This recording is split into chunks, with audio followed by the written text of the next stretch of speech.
I spent 3 months in neurology, 3 months in neurology units in internal medicine, and man, who sent me? In my center, we don't do rotations in internal medicine. Like if you're in whichever unit you start with in internal medicine, that's the unit you're going to be till the end of your 3 months.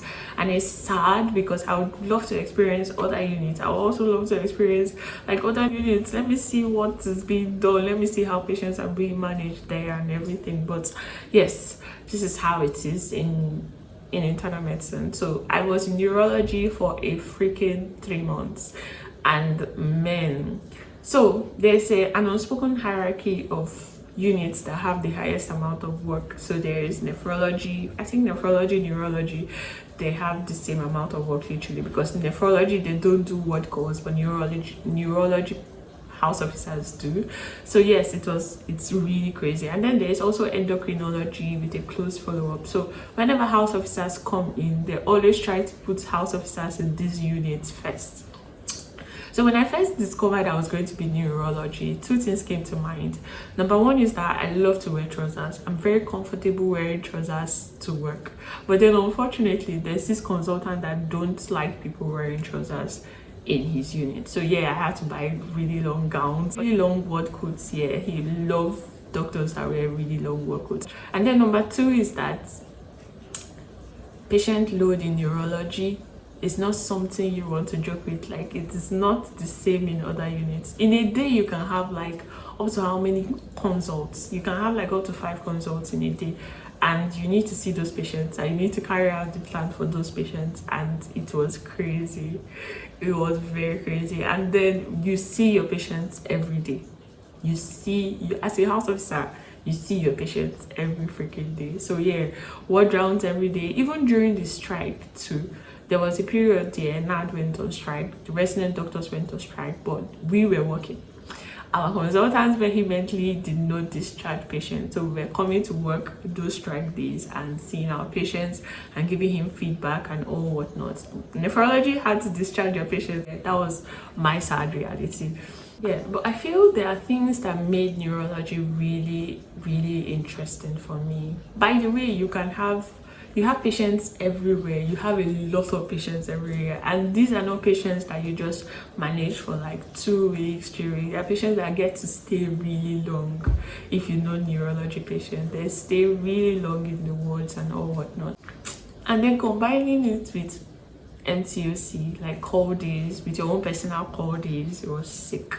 Honestly, there's some days maybe you're coming back from MTOC and then you're supposed to be on ward call the next day. So after MTOC you do post call rounds and then you now start your own call. It was like, honestly, neurology was beautiful. Yeah, you got to see, like, I was in neurology posting when I was doing my M1 rotation, and it was fun. I was also still in neurology. I did a bit of neurology in my M2 rotation, and it was still fun. Yeah, our consultants, like, they are very eager to teach. I don't know how I met the most beautiful set of people, and I love it. Yeah, so yeah, but then something that made my neurology posting really interesting and fun was the people I got to work with. I had a very good consultant in neurology, and yeah, my regis were also really lovely people. Yeah, so you come for call, you do, so fast you do your work, you don't have any issue with literally anyone. Just do your work very diligently, do what you're supposed to do and be done. Now there's this consolation where you're doing a very difficult task with really understanding people and all of that. So yeah, every freaking person I worked with in neurology, both the people that had to leave us within the course of their rotation and all whatnot. But what I realized is that we don't have a lot of neurologists in Nigeria. I don't know why people don't want to do neurology. It's actually a very interesting specialty actually. So back then in school, we had Professor Eze, a very diligent man, like I'm very intelligent. Oh my god, how do you localize these lesions? By just using your MRI and CT scans and just symptoms the patient come with. It's like you're doing voodoo literally at this point. But then I was really impressed. I was really excited to come for his clinics. You get the way he explains cases and explains all those scenarios and situations and everything.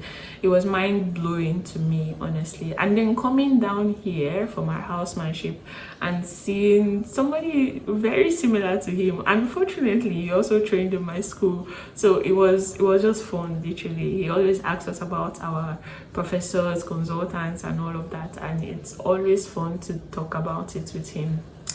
And he's also the same, very intelligent, very focused, very diligent. Now when I talk about diligence and taking care of patients, like he comes to mind, literally. Like he takes his time to see his patients, to take care of his patients.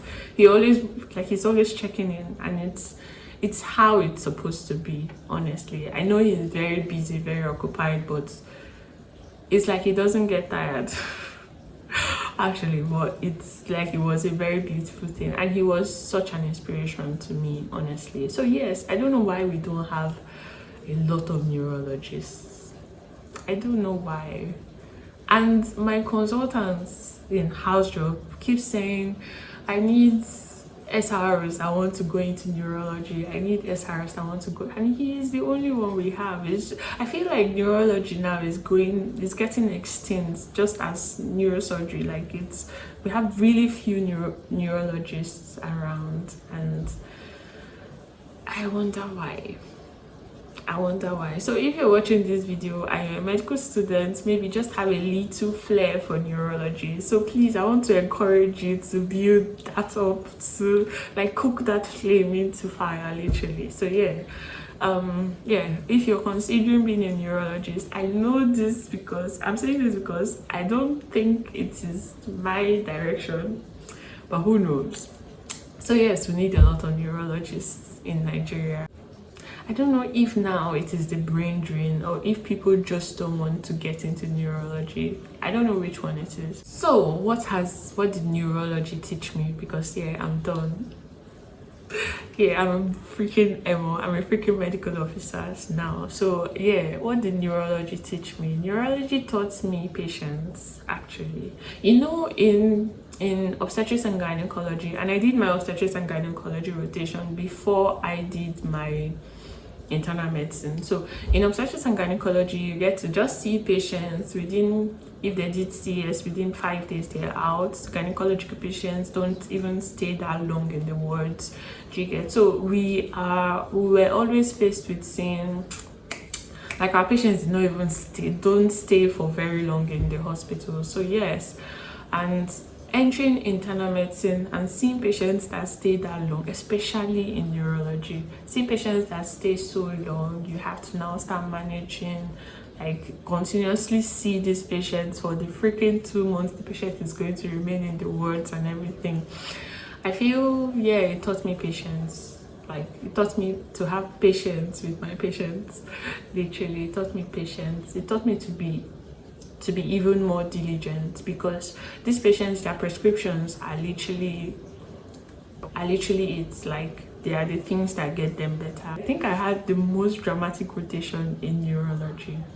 Yes, the most dramatic, because yeah, you see patients patient relatives especially, that were literally calm initially, but then they became violent maybe when the patient packs, like gives up, literally. And it's crazy, and then they now start throwing their anger, their frustration on you and everything. And yeah, I experienced the most violent rotations in internal medicine. So thank you neurology, thank you internal medicine for the bad buzz, for the stress, for the really traumatic calls, for the really traumatic MTOCs and everything. But yeah, I'm not going to miss you at all. So thank you very much. I'm going to catch you guys in my next video. If you're yet subscribed, you want to subscribe. Yeah, really beautiful things coming on this channel, and you wouldn't want to miss it. You don't want to miss it. I'm going to catch you guys in the next one. Peace.